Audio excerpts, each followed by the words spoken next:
Welcome to the Fit 15 podcast show, where you'll find health and fitness inspiration, motivation, and information shared in 15-minute episodes. Tune in while getting a move on to make leading and enjoying the benefits of a healthy lifestyle almost too easy. It's the Fit 15. And now your host, Catherine Basu. Welcome to the Fit 15 podcast show. I'm your host, Catherine Basu, and if you are tuning in the day this episode is scheduled to be released, Monday, April 16th, you are awesome because you are probably a subscriber. So wanted to thank you for that. For those of you who are not subscribers yet, you too can be awesome by subscribing to the podcast. There is another reason or three that I wanted to mention and see if you were tuning in the day this went live, because Monday, April 16th, 2018 is a big day for at least 3 reasons that I can think of. Number 1, over at my fitness company, Fit Armadillo, which is where I spend my time when I am not podcasting or running, I am gearing up to welcome and work out with my spring Drop 2 Sizes Challenge participants. So if you are listening and you are part of the challenge, you might be getting sick of me over the next 10 weeks. You're going to feel like I'm following you everywhere, but that's because I'm trying to hold you accountable, even on this podcast. So for you, and even if you're not in the challenge, wanted to tell you I'm excited to work out with you later and remind you to drink your water before our workout. So that's a good tip for anyone listening, even if you're not working out with me later on today. If you are wondering about this fitness challenge and have not heard about it yet, you probably weren't listening to the podcast the last few weeks. I've tried to talk about it a lot and just try to give some tips from it as well, because it is the spring and I'd prefer that you do things a healthy way if you're trying to tone up for summer. So I definitely have some good resources. If you couldn't join us this time or you forgot or whatever, you can find those from previous podcast episodes or by going to the show notes for this page. And you can also go and sign up for the wait list. So if you did forget or did miss out for whatever reason, you can be notified of when we start again, which will probably be in the fall. All right, that's big news item for April 16th, number 1. Number 2 is that today's episode of the Fit 15 is going to be the first episode of all time where I am joined by not one, but 2 inspirational guests. So I'm really excited to introduce you to my guests today. And number 3 is that it is Marathon Monday. So the Boston Marathon is being run today. I don't know about you, but I've spent the last few days watching and rewatching Shalane Flanagan's video post that was really just an ad for Nike and getting really teary-eyed. So if you have had that same experience, let me know. Make me feel a little bit better about it. And if not, and you are curious about this, I will share a post link to that in the show notes. And whether you are a runner or marathoner or not, I highly recommend you check out the Boston Marathon footage today, like I'm going to be doing, even though I'm over here on the West Coast, because it's super inspirational. Watching the Boston Marathon in person is actually what inspired me to want to run my first marathon. I could talk about that for days, so I'm not going to get into that too much now because I want to get to my inspirational guests, but highly recommend tuning in, watching the marathon, checking it out, following stories, even if you are listening to this episode after Marathon Monday, April 16th, 2018. All right. My guests today are, ironically, not really that ironically, I planned this out, they are actually runners and marathoners. So even if you forget to tune into Boston Marathon footage, you're going to get some inspiration from some runners today. My guests are the running couple, also known as Mark and Lissett Lineberry, but don't let their collective name fool you. They were not always runners. Let me share a little bit about their story with you before I share our conversation. So at the close of 2012, Mark and Lissett Lineberry were very overweight and had plateaued in their weight loss journey when their strength trainer challenged them to do more cardio. With great reluctance, they signed up together and ran their first race, the Commitment Day 5K, on January 1st, 2013. That race took them about an hour to complete, but in the past 5 years, they have run over 150 combined races from 5Ks to full marathons and have lost over 100 pounds between them.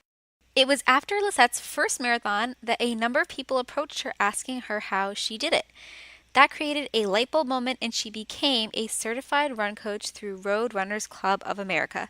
She has helped coach several clients, including some in their first half marathon and marathon journeys. Mark and Lissett enjoy sharing their journey and helping others. They host the Running Couple podcast to do so. They've been married since 1999 and are the parents of 4 great kids between 7 and 16 and a 4-legged dog named Bernie. Mark is a business owner out of Northern Virginia, and Lissett helps lead a number of fun runs out of the area. Aside from finishing up Level 2 certification through RRCA, Lissett coordinates paid coaching through a nationwide gym called Lifetime and is a run lead through Pacers Running Store in Fairfax, Virginia. Mark and Lissett, welcome to the Fit 15. I'm so excited to have you joining me as my guests today. Yay. Hey, thank you for having us. We really appreciate being on your show. Well, thank you. Well, I've really enjoyed listening to your podcast myself, so everyone has to go and check out The Running Couple. I try to keep my show to 15 minutes and encourage people to walk with us, which is not, I end up sometimes getting really cool guests, which might happen today, and getting too excited and talking too much. But you guys have a similar format for your show, or you at least want people, not the time limit, you guys are more around 30 minutes, but you're trying to have people run with you. So I really love that aspect of the show. And I don't know, maybe you guys want to touch a little bit on what inspired you to start that, I guess. Well, I'll go and start on that one. Is funny, after she became a run coach, we're thinking of ideas. How are we going to drive traffic to, clients to our coaching business? And so I was thinking, well, what if we started a podcast? Or what if you started a podcast? Right. He wanted me to start a podcast. And then she looks at me and she says, well, not without you. And so that's how the Running Couple podcast got started. Right. Because at that point, I was like, I didn't know too much about podcasts. I may have listened to maybe 1 or 2 podcasts. And I was like, well, I have no interest, need, want, or desire to be a podcaster. You don't know what you don't know at the time. So, but I said, but if you do it with me, I will be more than happy to be, to start something and try it out. So it's been fun. It's been a fun process. Well, with all my Marathon Monday excitement, we're already halfway through the 15-minute mark. So if you need to turn around, do so now, but do not forget to come back and listen to the full episode. All right, back to Mark and Lissett. And our goal is to be your virtual running buddy. So, we're going to be, that group, if that group running, that social dynamics that, you want us to be along with you on the run. So that way, if you're out of town or your schedules don't mesh with your friends, you just pop us in and, we'll be talking and having fun and laughing, and you can get your run done. And, in about 30 minutes is our goal, is to be, not too much longer than that. Yeah, no, I love that and definitely enjoy the show. And I love what you shared, having it, be a way to get people to learn about the coaching that you're doing. Because I think, I'm sure I don't know if you know how many certified running coaches there are through the Road Runners Club of America. I'm definitely not sure off the top of my head, but I know for me, there's a lot of personal trainers, and people often, say, well, aren't you worried about competition? But I think it's the personality piece, right? So having people get to know you better before they work with you is really cool. Right. I don't know the exact number, but a couple. There are plenty, and more now as it's getting more, I guess, popular to get that certification. And most people get the certification just so that they can learn more about themselves and just to train themselves. Sure. But I did it because so many people were just like, well, how did you do this? How are you, learning your running, and, how are you learning running? And I gone through a lot of running coaches. I hired coaches that, taught me and trained me, and then they kept moving away.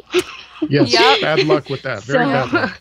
And they kept leaving me. And so I'm like, well, if they're going to leave me, I might as well just pursue something myself and at least learn something for myself and then share it with others. And so that's how the whole coaching process came to be, and I'm having fun with it. And I have some really great clients, personal clients, and, group training class clients. And so it's been a pretty cool ride in that aspect of what I do. Yeah. Also, and I know I definitely want to hear this answer from both of you guys, but so you can decide who's going to go first on this one. But I know, so you're the Running Couple now, and that's your podcast show. But running hasn't been part of your story forever. So what did you think about running, I guess, before you got started and before you became the running couple? What would you kind of tell us about your opinions on it, and then maybe how that changed as you started your journeys with running?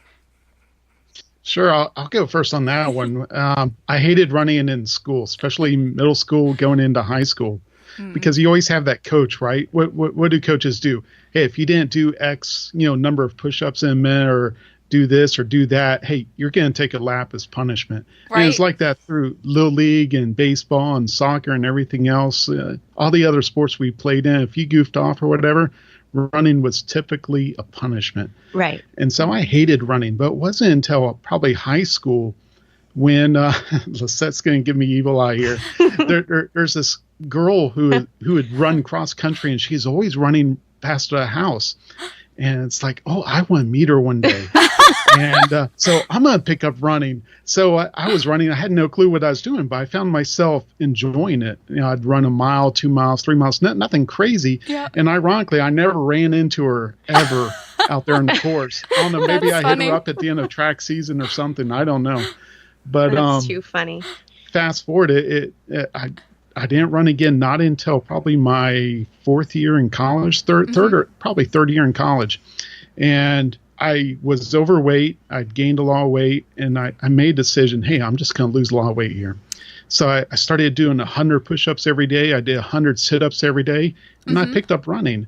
And before I knew, I was running a mile, 2 miles, 3 miles, 4 miles. And then I heard about this thing called the Marine Corps Marathon. And I said, you know what? Dadgummit, this year, I'm going to run the Marine Corps Marathon. I had no idea how to run a marathon. I didn't even know that you were supposed to register for it or even how to register for it. But I thought it was a cool thing to do. And so I told a lot of people, hey, I'm going to run the Marine Corps Marathon. Well, that's the same year or same fall that I met Lissett. And I didn't need to say I didn't run the Marine Corps Marathon, and backslid from there. Right. It's all my fault. It was for cooking, actually. And so I'll let Lissett continue the story. Yeah. Well, I mean, I grew up in team sports, so I played soccer, I say my whole life, so from kindergarten, and I played club sports in college. So, and even as an adult, I used to play on co-ed teams, indoor women teams, and things like that. And I played basketball in high school. So team sports was my thing. And again, yeah, running was always a punishment. You're goofing off, go take a lap. Right. And so I hated running. The thought of running anything more than, up and down the soccer field was just mind-boggling to me. And then I guess we just, after having kids, just being lazy, we were really couch potatoes and, just being unhealthy. I was 2 couch potatoes. We started going to the gym after, I guess, our second son was born. Yeah, 2006. Yeah, off and on. And then, we had our fourth child and then stopped going to the gym for a little while after that. And then by the time she was 1 or 2 years old, we ramped back up, started going, getting personal trainers that we'd be committed to going and being healthy. And then, we hit that plateau, right? Because, strength training and, 3 days a week just only gets you so far. Right. And we hadn't really changed our eating habits at that point either. So, our personal trainer just challenged us. He's like, you know what, you need to do cardio. And that's the year that the gym started this whole 5K race on January 1st, and they call it Commitment Day. So he challenged us to register and to run it. And so that's what we did. And it took us over an hour to run. And at that point, he was faster than I was at the time. I remember him always being ahead of me. I'm trying to keep up with him. And I was dragging her. Like, come on. Right. And I'm like, I'll never be as fast as you because he's a whole foot taller than I am, and he's got longer legs, I'm 5'1", he's 6'2", so it's like, I'll never run as fast as you. I remember thinking that, and like, I don't know if I like this very much. But we did it, and then it just kind of like snowballed from there. You hit that runner's high. It felt really good. It didn't seem as bad as it was in our heads, and we just started from there, 5K to the next 5K, then a 10K. And then it was, if you could do 6.2, you can do a 10 miler. So, 10 milers and then half marathons and then a full marathon. So it's just, about a 5-year process to get from the 5K to the marathon. But, little by little, and in those 5 years, we've shed between us about 100 pounds. Mm-hmm. Yeah. So, that's changed amazing. the way we ate, changed our lifestyle, set better examples for our kids, and things like that. And it's just been a very big passion for us just to be healthy. Definitely. Yeah. So, I guess you guys have kind of like those two journeys then, the running journey and the weight loss journey. I don't know if you want to touch on maybe a little bit about both of those for people that are just getting started with either, because I definitely have a lot of people that are in either of those boats, listening to the podcast. So any tips, when you're getting started or when you've hit that plateau, like for either running or weight loss, and if you want to maybe share a little on each, that would be awesome, just to get people kind of over that plateau themselves or thinking about the fact that they're going to be successful doing that. I can start.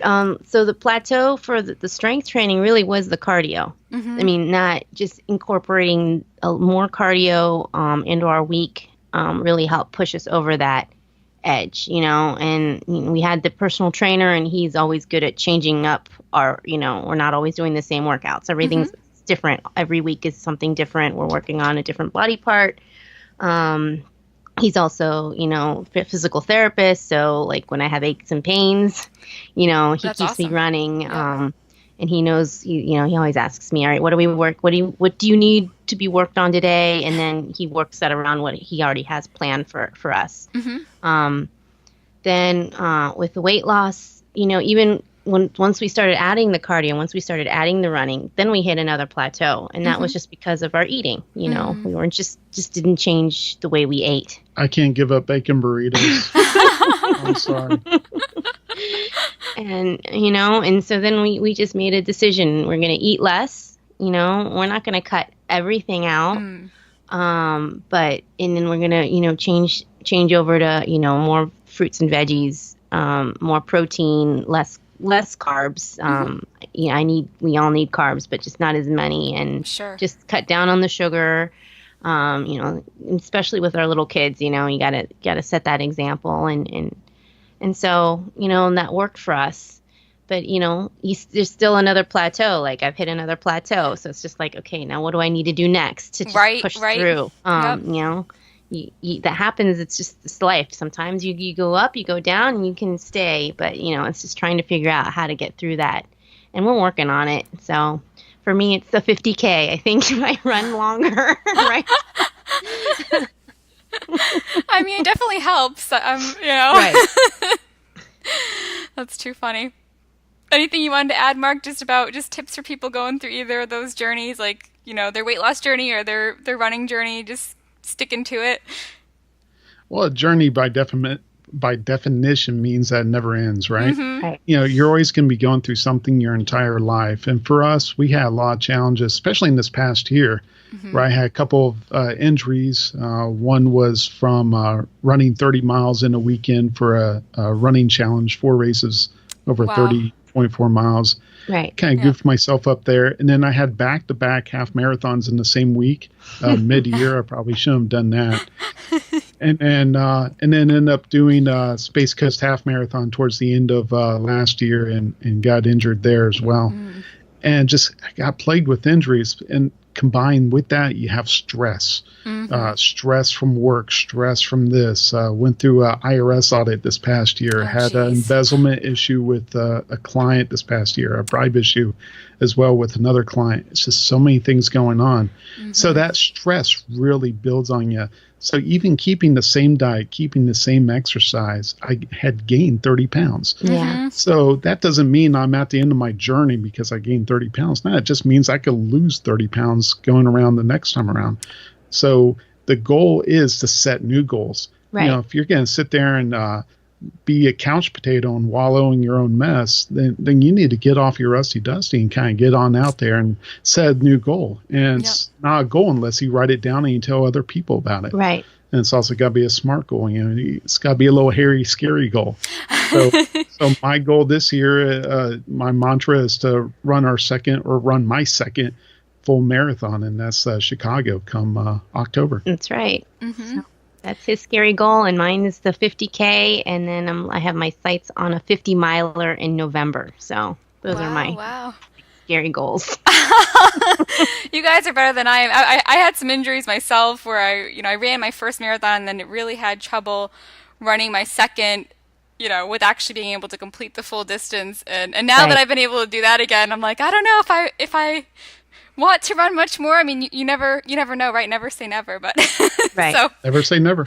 That's right. I mean, and here when you get into the ultra realm, it's you don't. Unless you're an elite runner, you're not actually running the entire distance.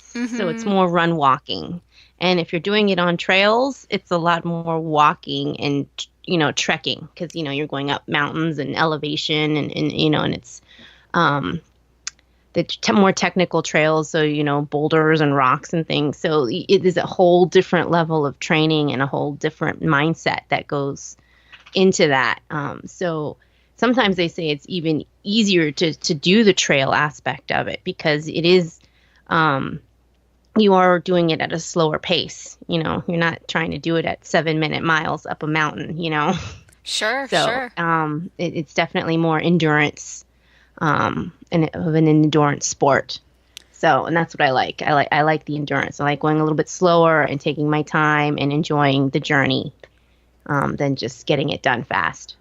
No, that's awesome. Well, I'm definitely going to keep following you guys at least to see that happening, and hopefully we'll get everyone listening too as well, because I know you guys talk about your running journeys on the podcast. That's really cool. Yes. Make that personal touch. Thanks. And before I have you guys close out, I guess, Lissett, I'm really intrigued by the fact that you've gone from, going through your own journey and now you have that coaching aspect. So I don't know if you want to talk about that at all, and then also just any quick tips you have for the listeners. And maybe I'm adding too many questions at once, but I think what would be cool is, I know, like I mentioned earlier, I think before we actually started recording, was that, every coach is different. So what type of client do you like to work with? If someone's listening, they're like, oh, that's me. I'd like to work with Lissett. Well, I mean, I'm looking for someone that was like me, in the beginning, someone that, okay, it's decided, okay, I'm going to start doing this.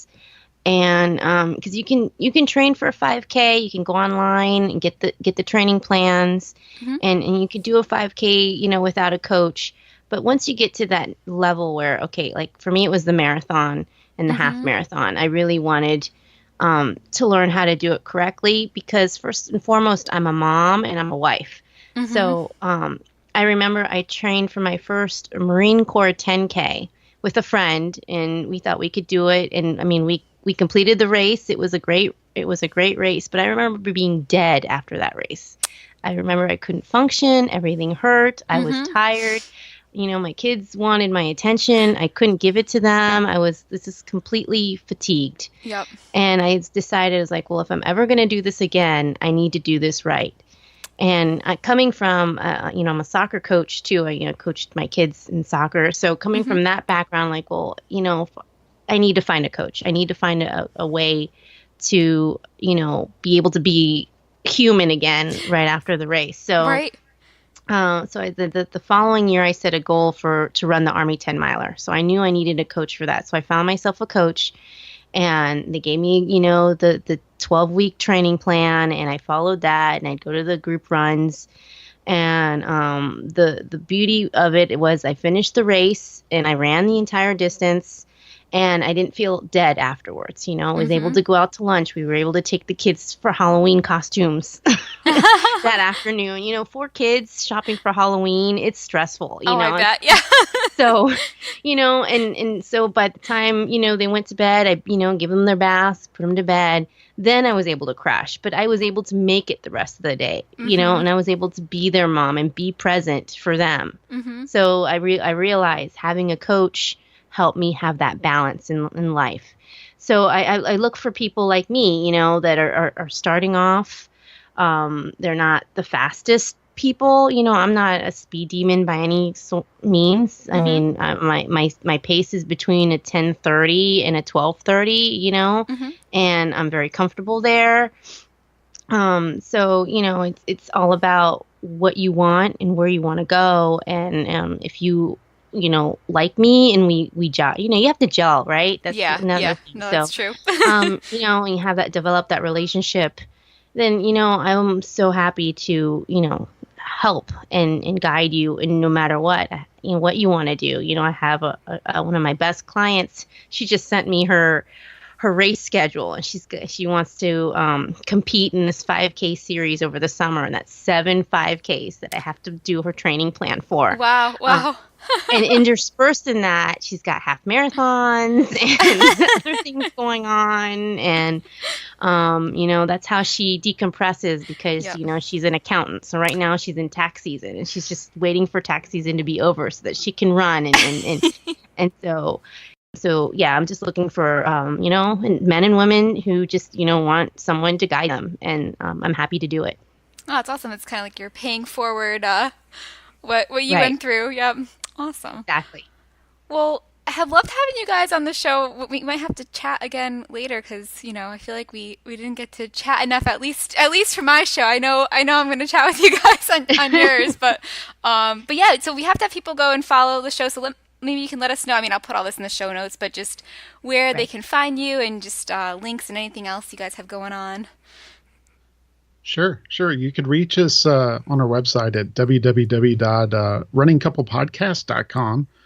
And feel free to reach out, email anytime, either mark@runningcouplepodcast.com or Lissett@runningcouplepodcast.com. And it's LISSETT. Correct. And, of course, on social media, anywhere. Go ahead. Yeah, Facebook and Instagram, Running Couple Podcast. On Twitter, we're at Run Couple Pod. Okay. And you also can find us. We have, was it on Garmin Connect? You can look us up under Running Couple Podcast. And on Strava under Running Couple Podcast. We have a Strava group. So, that's awesome. Just find us and say hi. I love it. Well, thank you guys again for taking the time, and we'll have to catch you on our next runs when we're listening to the Running Couple. Absolutely. Thank you, Catherine, for having us on. It's been a pleasure. Really, really happy to be here. Yeah, thanks. Thanks, Mark. Thanks, Lissett. Thanks for listening to the Fit 15. For show notes and more, visit fitarmadillo.com/podcast. See you next time.